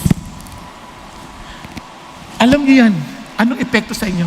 Are you really that excited to tell the world about Jesus? Kasi kung tayo po ang kasama dito, we will lead many righteousness like the stars forever and ever. Tayo magdadala. Kaya nga, hindi mo mapipigilan yung sarili mo ikwento tungkol si Jesus eh. Bakit? Kasi natanggap mo eh. Pero kung di mo natanggap, wala. Attend ka lang, kakanta, pero wala kang pakialam sa buhay ng ibang tao. Kung napapahamak sila o hindi. Wala kang pakialam. Bakit? Hindi mo kasi naintindihan yung kaligtasang iyong natanggap mula sa Panginoong Diyos. Tinalos sa lahat ng ating direksyon, napaka-importante na meron pong dalawang wisdom na naglalaban. And ito nakakatuwa. We would rather obey God and choose His wisdom. Bakit?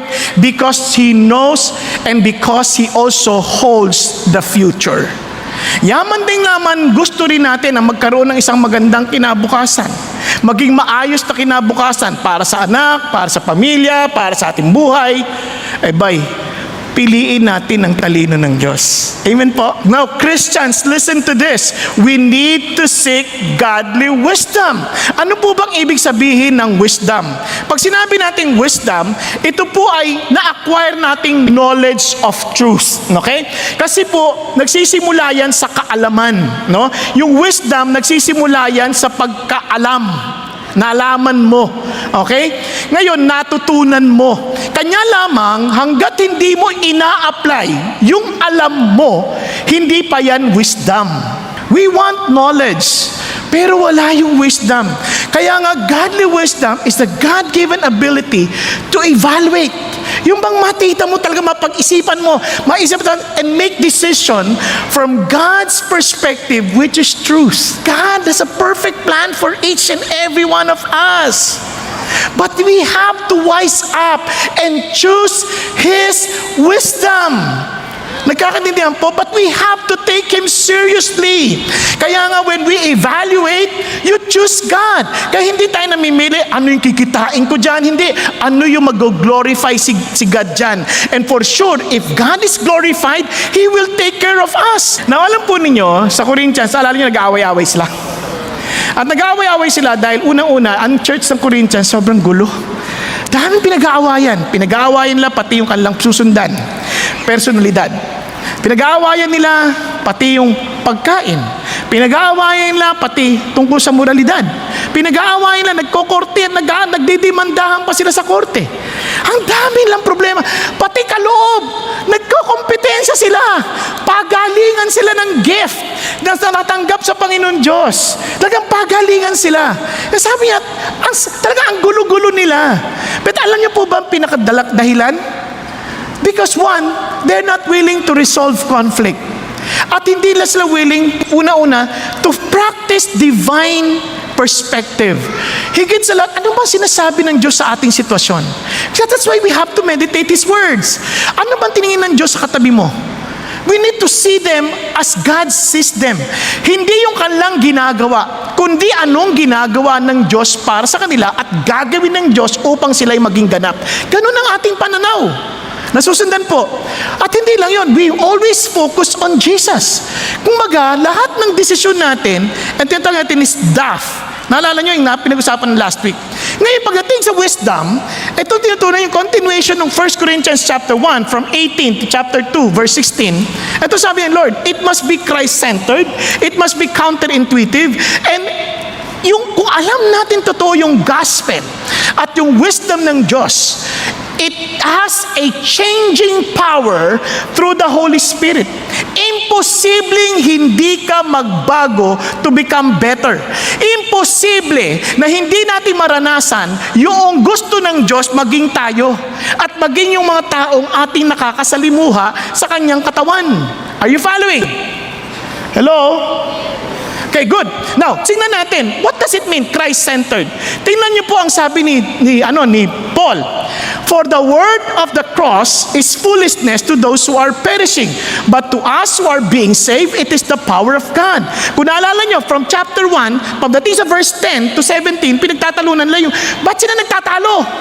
Ba't sila nagtatalo? Hindi kay Paul ako. Hindi kay kay Peter ako. Hindi kay Apollos ako. Hindi kay Jesus kami. Parang ganun. So pinagtatalo. Hindi nagtatalo yung si Paul, si Peter, si Apollos. Hindi sila nagtatalo because they know they're all serving the Lord. Kaya sabi nga ni Paul, Paul, Apollos, I plant, Apollos water, but God causes the growth. So madalit sa hindi sila nagtatalo. They are working together for a common good. Nagkakaintindihan? Now, ito na kagad. Sabi niya, teka muna, nagtatalo pa kayo. Pakinggan nyo nga na mabuti. Pag-isipan nyo yung wisdom nga ng ginagalawan ninyo. Sabi niya, for the word of the cross is foolishness to those who are perishing. Hindi ba kayo nahiya niyan? We are supposedly, to us who are being saved, ligtas na tayo. Di kayo naawa sa mga magdurusa, yung mga perishing, that they could not see light from us. Supposedly tayo yung bearer ng message. They could not hear us well because we are not living out the Christian life. they could not see the truth of Christianity in us. Alam nyo, kaya sabi ng Lord, come on guys, you are saved. Were you saved because of your goodness? Ano sabi niya? Tingnan, balik tayo.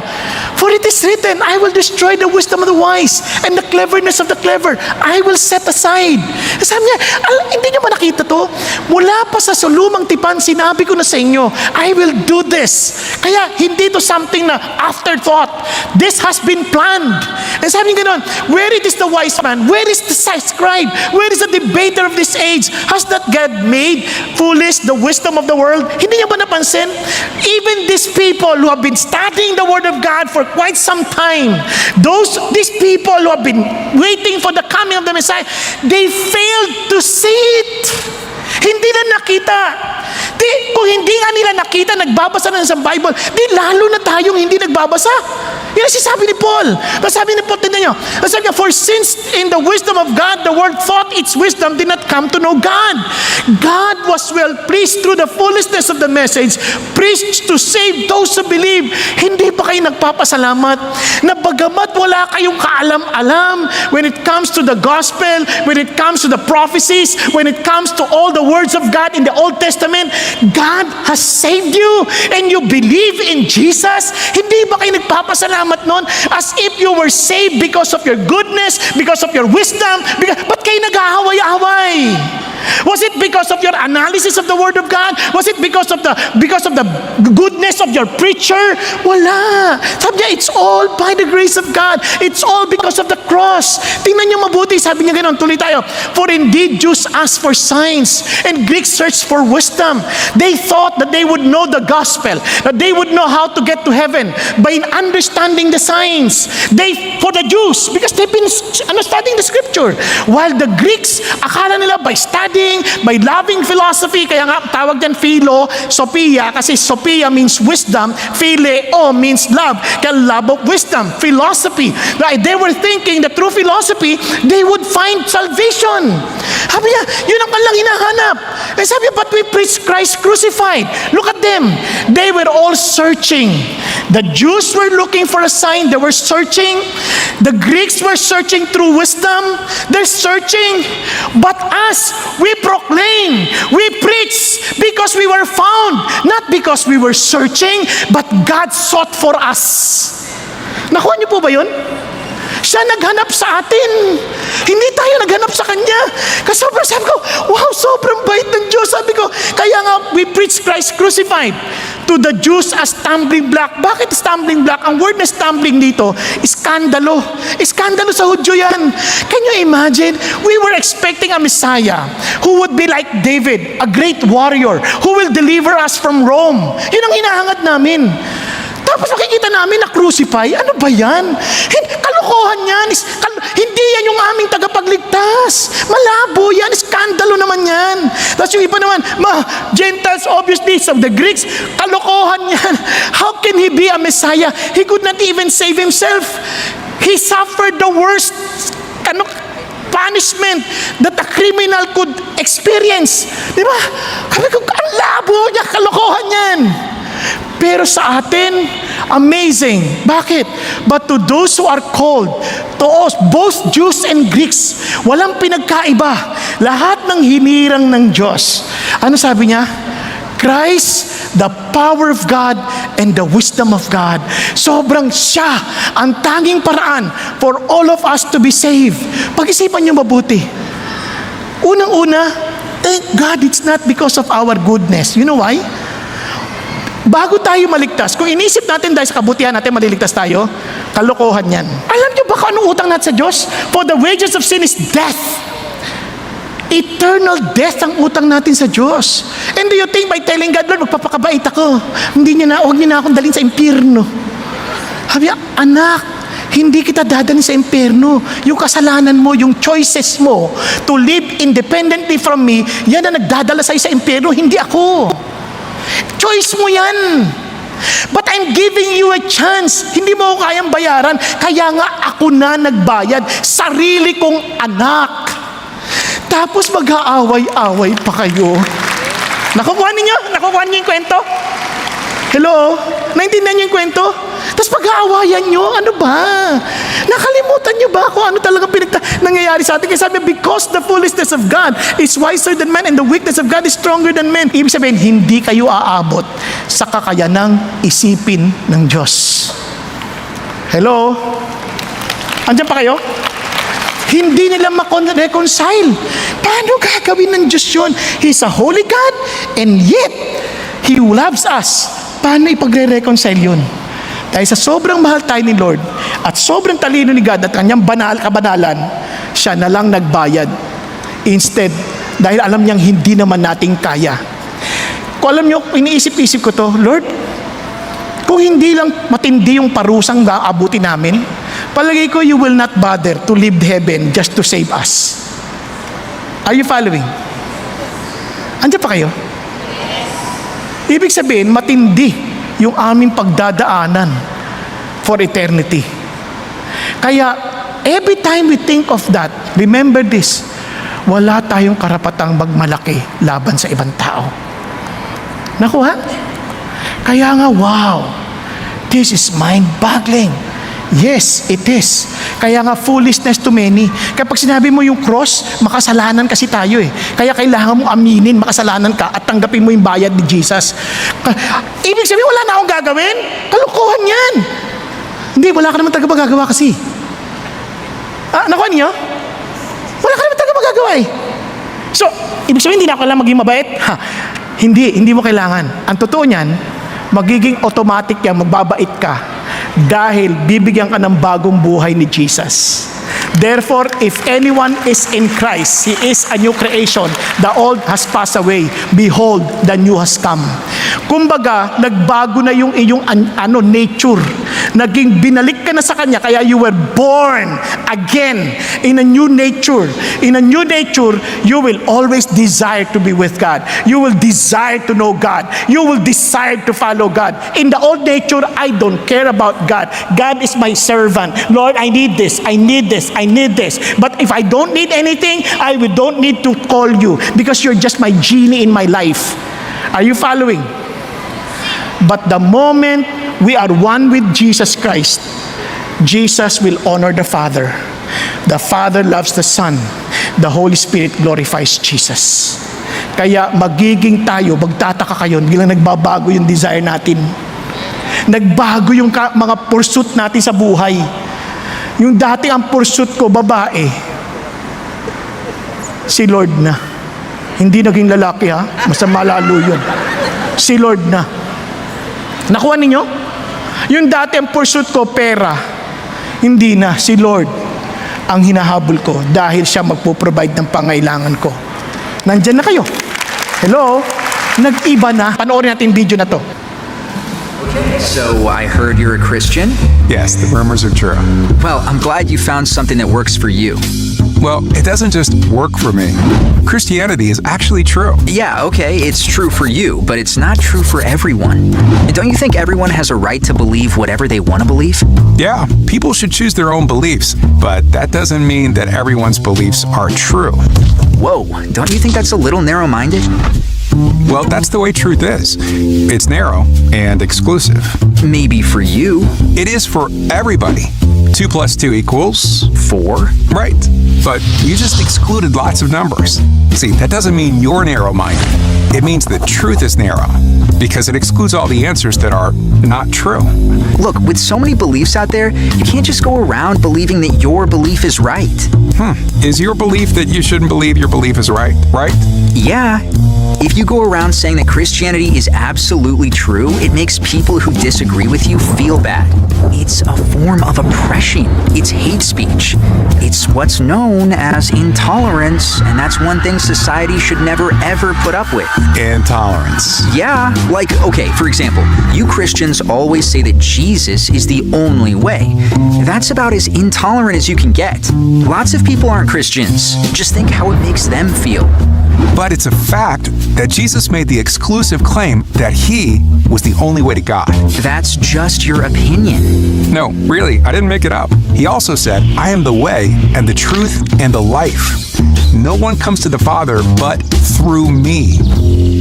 Well, then, if Jesus made that claim, then he was intolerant. Wait a sec. If your doctor tells you that one and only one particular medicine will cure your disease, do you tell her she's being narrow-minded and intolerant? No. This is the same thing. Jesus is saying that he's the one thing that all of us need. So you're saying I have to believe this? No, you can decide to believe whatever you want. That's your call. But you can't change the historical fact that Jesus made this huge claim about himself. So I'm entitled to my own opinions? Yeah, but you're not entitled to your own facts. None of us are. Jesus made the claim, and it's either true or false. How you evaluate that claim is entirely up to you. Tolerance doesn't mean that we have to agree. In fact, tolerance means that you disagree with someone, but you still give them the right to be wrong. Okay, wow, this is cool. Do you have time for coffee? Let's see if we can tolerate each other some more. Sounds good. Yan. Pansin ninyo? Napaka-importante maintindihan. Ito lang ang choice. Naniniwala ka bang may Diyos? Naniniwala ka bang may utang ka sa Diyos? At sabi ng Lord, isa lang ang tanging paraan para kayo makapagbayad. Yung anak ko nagbayad. Tatanggapin mo o hindi. Hindi ba sabihin, hindi, ayoko niyan. Mali yan. Karapatan mo naman yun. Kaya lang tanong, paano kung mali ka? Nagkakaintindihan? Kasi ang katotohanan yun, hindi naman nakadepende sa paniniwala natin yun. Nakadepende yun sa katotohanan. Kaya nga, you have the right of your own opinion but no right to create your own facts. Di ba? Nagkakaintindihan? Andiyan pa kayo? Kaya, ang punto rito, sabi ng Lord, kaya hanapin mo yung wisdom ng Diyos. Now, number 2, huwag ka magalala. 4 points to. Counterintuitive. Talagang hindi normal. Hindi siya yung normal na naiisip ng tao. Bakit? Tingnan niyo naman. For consider your calling, brethren, that there were not many wise according to the flesh, not many mighty, not many noble. Sa totoo lang, kung pipili ka rin lang naman ng tao, tiyakin mo yung magagaling na. Walang weakest link. Tama ba?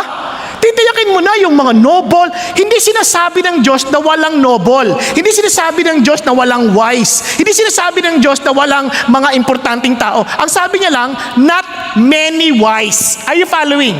Not many mighty. Not many noble. So madalit salita, marami sa atin hindi qualified sa mata ng tao to be part of God's team. Tingnan nyo, but God has chosen what? The foolish things of the world to shame the wise. Kung inaakala mo ang husay mo, remember this, God chose the foolish things of this world. Kaya it only shows you're fool. Hello? Di ba? Para ano? Para ma-save ng mga wise. Kaya yun ang sinasabi ni Paul. Kaya sinasabi ni Paul, and the base things of the world and the despised God has chosen, the things that are not, so that He may nullify the things that are. Kaya sabi niya, so that no man may boast before God. Walang magmamalaki sa Diyos. Kasi lahat tayo. Kaya walang dapat tayong pagtatalo. Wala. Kaya hanapin ninyo mga pinipili ng Diyos. Pinili ng Diyos mga taong ang labong maging qualified, gamitin ng Diyos. Si Peter, dininay si Lord ng 3 beses. Ba't siya pinili yan? Mga alagad nagtakbuhan. Ba't siya pipiliin yan? Si Paul, religious terrorist. Ba't siya pipiliin yan? Di ba? Si David, pumatay ng tao. Pinapatay asawa ng kanyang kalaguyo. Naku, ba't siya pipiliin yan? Di ba si Moses nakapatay? Ba't siya pipiliin yan? Hindi qualified. Sa Isaiah, hubot-hubot na nagpipreach. Kaya ikaw ba makikinig ka sa hubot-hubot na tao magpipreach? Baliw yan. Hindi mo pipiliin yan. Ba't pinili sila ng Diyos? Nakuha ninyo? At ang pinakamatindi, si Lazarus. Patay. Pinili ng Diyos. Kaya kung inaakala mong hindi ka qualified, totoo yun, hindi ka qualified. But God, by His wisdom, chose you to shame the wise. Okay? Ang sabi mo sa katabi mo, huwag mong maliitin ang sarili mo. Talagang maliit ka na. Pero kasama mo si God, hindi mo kailangan maging maliit. Dahil para kang langaw na nakatungtong sa kalabaw. Mas mataas ka pa sa iba. Because you are with God. Amen? Kasabi ng Bible, sabi niya, by His doing, you are Christ in Christ Jesus, who became to us wisdom from God, and righteousness, and sanctification, and redemption. Look at what God did to us. Righteousness. Ano sabi ng Lord? Ano ibig sabihin ng righteousness? Ito, ibig sabihin niyan, you are declared not guilty. You are right before God. Ganun ang ginawa ng Diyos sa atin. Sabi niya, hindi lang yun. Sanctification. You are set apart. Holy. Mula ngayon, you are being set apart by God. Lahat ng direction mo, you will become like Jesus. That is the direction of God. Kaya kahit yung nakikita mo, naiinis ka, huwag ka mainis sa kasama mo. The Lord is sanctifying that person. Or perhaps, God brought that person to you to sanctify you. Di ba kasi yung mga taong mahirap kasama? Tumutulong din dyan para maging pasensyoso tayo, maging mabait tayo. Tama ba? Doon natetest yung love. Doon natetest. At sabi ganoon, and redemption. Ibig sabihin, you are ransomed, you were set free because of the payment of Jesus, and that He will come back again to give you your total deliverance. This is your past, present, and future. So ganun din ang mga kasama natin. Kaya wag na tayo mag-away-away. Naiinis ka sa asawa mo? Hindi. God is not finished with you yet. Tatapusin ka rin ni Lord. Hindi wag yung galit, ha? Yung sabihin tatapusin, you will become perfect. Diba? You will become like Jesus. Okay ba yan? Okay ba? Ganun din sa anak. Gagawin pa rin ng Lord yung plano niya sa anak mo. Relax ka lang. Okay? Now, finally, we are changed by the power of the Spirit. Changing power through the Holy Spirit. Tingnan nyo ulit. Let's go to 1 Corinthians 2. And when I came to you, brethren, I did not come to you with superiority of speech or wisdom, proclaiming to you the testimony of God. Now listen. Naging Christian ba kayo dahil magaling ako magsalita? Yan ang sasabi niya eh. Naging Christian ba kayo dahil sa sobrang galing ng mga argumento? Hindi. Sabi niya, hindi niyo nakita yon. Ang nakita niyo alin? Sabi niya rito, for I determined to know nothing among you except Jesus Christ and Him crucified. Kasi ang intention ko hindi para sumunod kayo sa akin. Hindi ang intention ko hindi para magalingan kayo sa akin, kundi gusto ko sumunod kayo kay Jesus. Kasi sa totoo lang, kahit ako, wala naman ako may tutulong sa buhay ninyo. Pag may problema na kayo, kahit tumawag kayo sa akin, wala akong may tutulong sa inyo, lalo na pag humingi kayo ng pera. Wala akong may tutulong. Ngayon, sino makakatulong sa inyo? Si Jesus. Di ba? Siya lang makakatulong sa inyo because He's everywhere. But siya lang makakatulong siya because He's all powerful. Siya lang makakatulong sa atin. Now, ito pa nakakatawa. Kaya sabi niya, kaya I was with you in weakness, in fear, and much trembling. Hindi niyo man nakita yun. Ako nga nanginginig ako, nagtuturo ako sa inyo eh. Sabi niya, sabi ni Paul, kaya hindi tungkol sa akin ito. Ganon din ang sinasabi sa inyo ngayon. It's not about us. What? It's about the power of Jesus, and my message and my preaching were not in persuasive words of wisdom, but in demonstration of the Spirit and of power. And alam niyo, tuwan-tuwa po ako dito. Alam bakit? There are times hindi magwo-work yung PowerPoint. Sabi ng Lord, hindi mahalaga yung PowerPoint, ang mahalaga may power at may point. Ano ko ninyo? Kaya just keep on preaching. Kasi ang preaching mo, bakit? Kasi sabi niya verse 5, and so that your faith would not rest on the wisdom of men, but on the power of God. Sa Kanya lang. Kasi all throughout our lives, Christian life, it's not dependent on the wisdom of men, but on the power of God. Tingnan ninyo, sabi ng Bible, yet we do speak wisdom among those who are mature.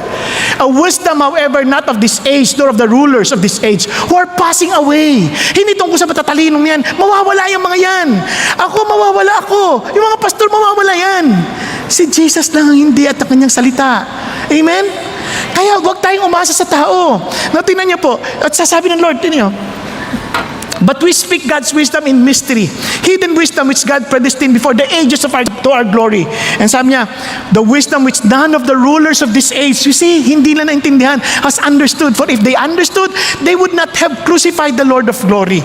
But one thing I want you to do, remember this, when God saved you and me, if you are mature, instead nag-aaway kayo sa mga nangyayari sa kasalukuyan, let your mind be heaven-bound. What do you mean heaven-bound? Kasi God has prepared something for us. It is something beyond whatever man could see and hear. Hindi pa pumasok sa puso ng tao, hindi niya pa na-imagine what God has prepared for those who love Him. Now listen, mahal mo si Jesus? Yung mahal mo si Jesus, anong pinipare ni Jesus sa'yo? Mag-isip ka ng pinakamagandang bahay na gusto mong tirahan. Walang sinabi sa pinipare ni Jesus. Hindi pa nalagay sa puso ng tao ang disenyo. Mag-isip ka na ng lugar na gusto mong puntahan, na sobrang ganda. Nakapunta ka sa ibang bansa, na gusto mong tingnan. Sabi niya, walang sinabi yan. Hindi pa na-design ng tao ang aking pinrepare para sa'yo. Nag-iisip ka ng mapapangasawa mo, na gusto ko ganito kaganda. Wala yan. Bruha yan sa pinrepare ng Diyos na handa para sa'yo. Hindi yung babae, kundi yung pinrepare ng Diyos na gantimpala o kaya naman ay, kumbaga, blessing na ipinrepare niya sa mga nagmamahal sa Kanya. Naintindihan? Kaya ito isang bagay na tatandaan natin, the best is yet to come. Hindi ito. Hindi yan. The best is yet to come. For to us, God revealed them through the Spirit, for the Spirit searches all things, even the depths of God. Gusto niyo maintindihan? Sabi niya, it is only through the Holy Spirit. Minsan hindi natin makita, wala akong kapangyarihan, lagi ako nahuhulog sa pornography, lagi nahuhulog sa ganitong kasalanan. Alam niyo kung bakit? Because you're trying to live the Christian life by your strengths. Sabi niya, allow the Holy Spirit to fill you, empower you, so that you would live out the Christian life. Hindi natin kaya on our own. Kaya every day of our lives, we ask God, Lord, fill me with your Holy Spirit. It's not easy to submit to one another. It's not easy to be filled with joy. It's only by the power of the Holy Spirit in us. At yan ay binigay ng Diyos sa atin. Regalo ng Diyos sa atin yan. For who among men knows the thoughts of man except the spirit of the man which is in him? Even so, the thoughts of God no one knows except the Spirit of God. Kaya minsan tataka ka, Lord, bakit yung prayer ko hindi nasasagot? Kasi yung prayer mo, wala sa Espiritu eh. Hindi mo alam ang puso ng Diyos. Kung alam mo lang ang puso ng Diyos, nako, hindi mo hahangarin ang anumang bagay dito sa lupa. Kasi ang ganda ng nasa puso ng Diyos. Panalo. Yung lagi niyang hangad, yung pinakamaganda para sa atin. Alam niyo ba, patawarin ako ng asawa ko, pero alam niyo ba, nung binata ako, ang gusto ko iba. Hindi siya. Pero siyang binigay ng Diyos. At totoo, tumpak na tumpak. Di ba? Para siyang vino sa buhay ko, habang tumatagal lalong gumaganda. Oh, di ba? Ayos ba? Bawi na. Yun, importante. Sabi niya kaya, now, we have received not the spirit of the world, remember, but the Spirit who is from God, so that we may know the things freely given to us by God. Binigay sa atin ng Diyos yun. Hindi spirito ng mundo to, which things we also speak, not in words taught by human wisdom, but in those taught by the Spirit, combining spiritual thoughts with spiritual words. Look at the words, but a natural man does not accept the things of the Spirit of God, for they are foolishness to him. Kaya minsan hindi natin ma-appreciate yung Word of God, hindi natin ma-appreciate magbasa ng Bible, hindi natin ma-appreciate yung promises ng Diyos, kasi walang Espiritu ng Diyos eh. Kaya di mo alam pa paano mag-a-apply sa'yo.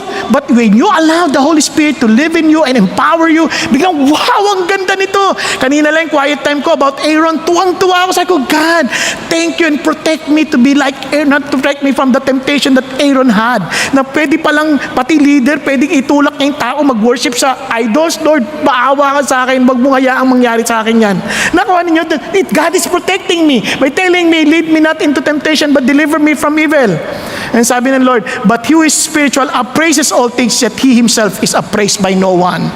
And finally, for who has known the mind of the Lord, that he will instruct him. But look at the words. We have the mind of Christ. The Christ full of wisdom. Amen? Now, let me end with this story. There was a woman walking, naglalakad siyang ganyan, and a guy was asking for help. Sabi niya, please help me. Sabi niya, okay, kumuha siya ng pera. Binigay niya. Tapos nakita ng mama, may precious stone, such a very rare precious stone, too expensive to value. Tapos sabi niya, pwede akin na lang yan? Oh, sure. Binigay na walang pag-iisip. Binigay. Tapos tuwan-tuwa yung mama, sabi niya, wow! Tapos sa isip niya, teka muna, paano niya maibibigay isang bagay na napaka-valuable kung merong mas mahigit, kung wala siya na mas mahigit pa dito? Kailangan makuha ko yun. Nakasupangan ng tao, no? Pumunta siya sa babae. Sabi niya, Miss, sinasauli ko na to sa'yo. Bakit? Mas gusto ko yung nasa sa'yo. Na hindi kaya handa mo ibigay ang mahal na jewel stone na ito. Dahil alam ko meron pang mas mahal dyan. Kaya handa mong bitawan ng isang bagay na tulad nito. At sabi niya, Kung meron man akong bagay, kung bakit handa ko ibigay ang lahat ng bagay, Christ is enough for me. And the reason why we cannot give up whatever worldly wealth that we have in this world and worldly ways, because Jesus has never been enough with us. And ito, He was never enough to us. And ito pinakamalungkot, because you did not allow the Holy Spirit to be upon us, who will glorify Jesus. Nagkakaintindihan? Kaya hindi tayo masaya minsan sa Christian life. Kaya minsan, yung ating kawalan ng peace sa Diyos, nagdudulot ng away sa labas. Kaya kung ayos tayo sa Diyos, hindi tayo magkakancel ng tao. Hindi tayo mangiiwan. Hindi tayo parang magbabaliwala ng kapwa. Because we value people, because God valued us.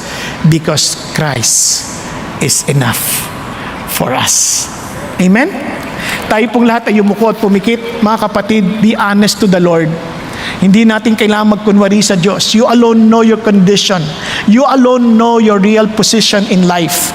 Friends, if Jesus Christ has never been enough for you, nothing else will satisfy you. And I challenge you now, if talaga be honest to God, Lord, by your grace and by the power of your Holy Spirit, let Jesus Christ be enough for me. Kung yan ang desire ng puso mo, itaas mong kamay mo sa Diyos at sabi mo, Lord, let Christ be enough for me. Hindi ko kayang pilitin ang sarili ko para gawin yan. Hindi ko kailangang pilitin ang sarili ko, trying my best to be religious. But Lord, in humility, I come to you. Fill me with your Holy Spirit, that Christ would be enough for me. That I would always, Father God, wise up and choose your wisdom. The wisdom that is Christ-centered. The wisdom, Father God, that is counterintuitive. The wisdom, O Lord, that will bring change because of the power of the Holy Spirit, who will glorify Jesus. Kapatid, let's keep your hand raised and I'll pray for you. Thank you, Jesus. Thank you, Lord. Father God, I thank you that you see all these hands raised. Lord, there are so many competing things, oh God, in this world that somehow replaces Jesus. But Lord, you know our hearts. Lord, with humility, oh God, we come to you. Let Christ be enough for us. Let Christ be enough for me. Let Christ, Father God, be enough. So Lord, I pray, fill me with your Holy Spirit as you have forgiven me with your blood, with your sacrifice on the cross. And thank you that you rose again from the dead and you promise your Holy Spirit to be upon those who believe in you. So Lord Jesus, thank you for the Holy Spirit who knows your mind. So Lord, I pray to fill everyone who raised their hands, Father God, with humility. In humility, raising their hands and asking for your Holy Spirit to fill them. And I pray, Lord God, to allow every one of those who asked for your Holy Spirit to move and desire Jesus more than anything else in this world. Thank you, God. Thank you, Lord. Thank you, Jesus. Though none go with us, we will follow you, because Jesus is enough for me. Lord, bless your people and bless every family we represent. And allow the wisdom and the blessing of heaven, the blessing that you have